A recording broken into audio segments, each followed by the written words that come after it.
We got a lot of helpful information we're happy to share with you. For example, temporary fence installation rates.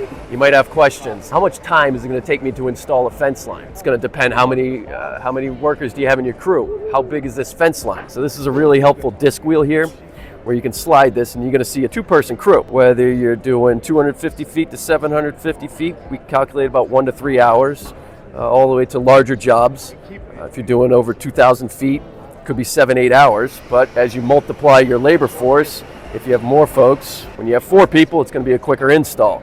So what kind of timelines are you looking at? 500 to 1,500 feet, 4 guys can knock that out in 1 to 3 hours. Right? If you have a 3-man crew, you're going to see the installation times are going to change.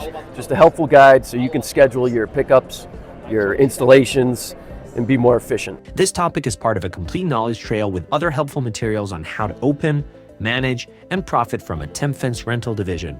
Click the link in the first comment to check it out.